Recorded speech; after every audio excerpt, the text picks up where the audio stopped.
मुझे कैसी तैयारी चल रही है? इकाई है वो 20,000 से ज्यादा की स्ट्रेंथ वहां रैली में लेकर के आए। चौधरी रंजीत सिंह है, वो भी जेजेपी ज्वाइन भूपेंद्र करेंगे। सिंह हुड्डा जी ने जी। देवीलाल जी को हराने के लिए जब वोट को फाड़ करके डस्टबिन में डाल दिया था, तो वोट चोरी करने वाले तो ये लोग। अगर उस समय पर दुष्यंत इस्तीफा दे देते, पार्टी के लोगों ने इस्तीफा दिया था, जी जी, तो उससे क्या हुआ? चला था। बीजेपी का जो सारा ठीकरा था वो तो लोगों ने हमारे सिर। बीजेपी 47 सीट जीत गई, ये कैसे संभव है? इस कानून व्यवस्था तो नाम की चीज ही नहीं। आईपीएस के मुद्दे की बात करें कि 25 साल बाद इस मुद्दे को छेड़ना। उनके नहीं। नमस्कार, आप देख रहे हैं पहरेदार भारत न्यूज और आज हमारे साथ जेजेपी से दिग्विजय चौटाला हमारे साथ लाइव हैं। उनसे बातचीत करते हैं।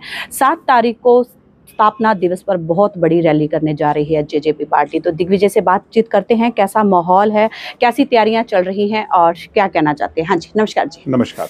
हाँ जी दिग्विजय, कैसी तैयारी चल रही है? 7 तारीख को स्थापना दिवस पर बहुत बड़ी रैली है वो आप करने जा रहे हैं, तो तैयारियां कैसी चल रही हैं? जुलाना में इस बार हम अपना 8वां स्थापना दिवस बहुत बड़े प्रारूप में, जी, लाखों लोगों की भीड़, प्रदेश के कोने कोने से हर वर्ग के लोग रैली में शामिल होंगे और ऐतिहासिक रैली होगी। मुझे लगता है कि रिकॉर्ड तोड़ रैली होगी। जी जी जी। और लोगों का आज जो उत्साह प्रदेश में देखने को मिल रहा है, प्रत्येक, चाहे बुजुर्ग हो, महिला हो, चाहे नौजवान पीढ़ी हो, चाहे बच्चे हों, सब इंतजार कर रहे हैं इतवार के दिन का कि हम रैली में जाएं और वहाँ पर दुष्यंत चौटाला का हौसला बढ़ाएं, डॉक्टर अजय सिंह चौटाला जी को सुने, जेजेपी के साथ सम्मिलित होकर के भारतीय जनता पार्टी के कुशासन के सामने मजबूत ताकत बन करके खड़े।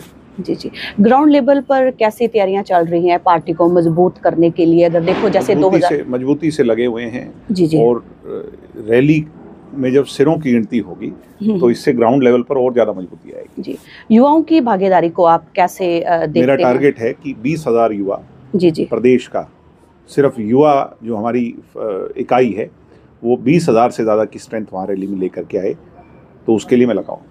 काफी पुराने साथी हैं जो जेजेपी छोड़ के जा चुके हैं, उनको वापस लाने के क्या प्रयास चल रहे हैं? इस बार भरपूर ज्वाइनिंग होगी। सैकड़ों नहीं, हजारों की संख्या में वो लोग जो पार्टी छोड़ करके चले गए थे वो रैली में दोबारा पार्टी में शामिल हों।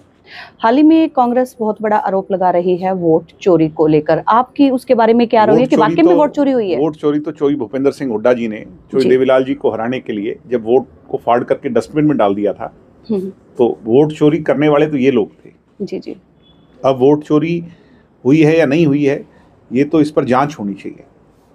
इस पर मैं सरकार से सदैव मांग करता भी आया हूँ और आज भी मांग करता हूँ कि अगर एक देश का राष्ट्रीय स्तर का विपक्ष का नेता ये आवाज उठा रहा है तो इस पर जांच करने में क्या संकोच है, करनी चाहिए। जी जी। जेजेपी अपना वोट बैंक बढ़ाने के लिए क्या प्रयास चल रहे हैं? 2029 की तैयारी कितनी चल रही है? यही है कि हम विपक्ष के तौर पर, वैकल्प के तौर पर प्रदेश के अंदर जो है उभरें।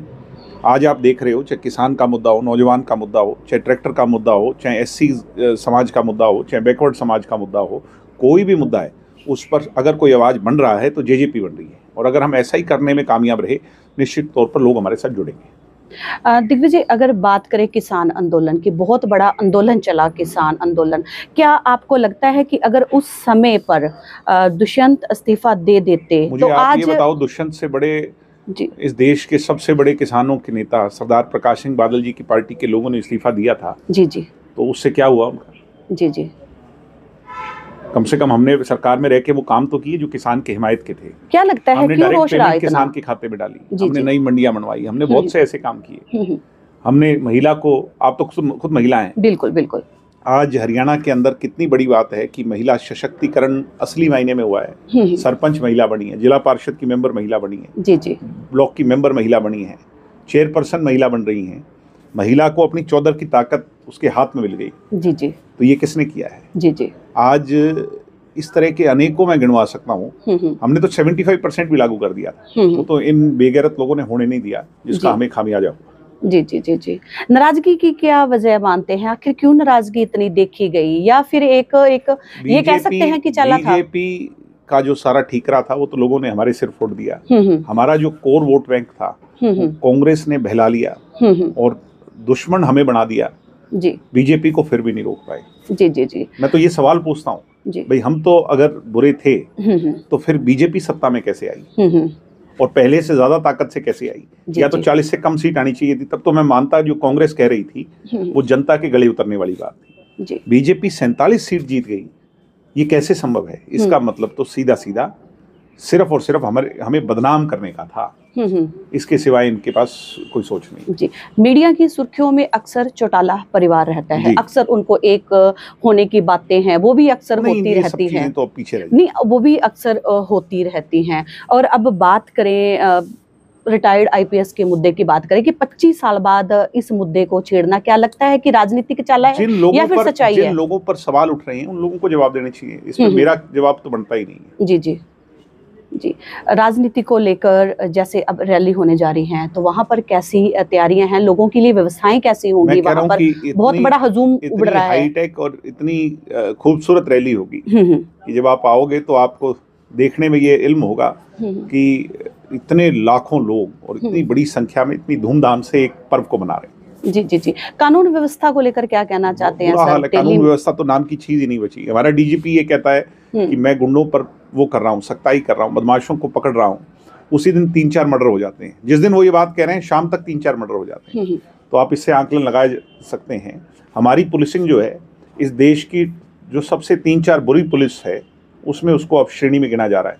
जी जी, तो यानी डायरेक्शन नहीं है, अफसरशाही हावी है, पॉलिटिकल लोगों की कोई पूछ ही नहीं है। जी, दिग्विजय बात करें आज की मौजूदा सरकार की बात करें तो हमेशा अक्सर ये बात बेरोजगारी पर ये साफ है कि बेरोजगारी नहीं है, नशा है, उसको खत्म करने का प्रयास है, लेकिन ग्राउंड लेवल पर ये सब हकीकत नहीं, जीरो है। सबसे बड़ी तो बेरोजगारी है, सबसे बड़ी समस्या ही बेरोजगारी है। जी जी, तो आपकी तरफ से क्या पहल होगी 2029 का? हम तो लगे हुए हैं, हम तो बेरोजगारी की खाई को भरने के लिए इतने कदम जितने हमने उठाए किसी ने उठाए ही नहीं।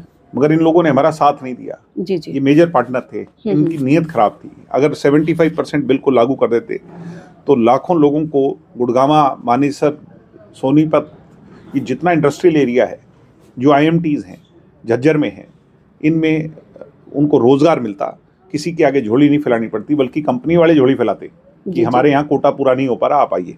जी, नशे बढ़ने का सबसे बड़ा कारण क्या मान रहे हैं आप? नशा बढ़ने का सबसे बड़ा कारण बेरोजगारी है, दिशाहीन होना।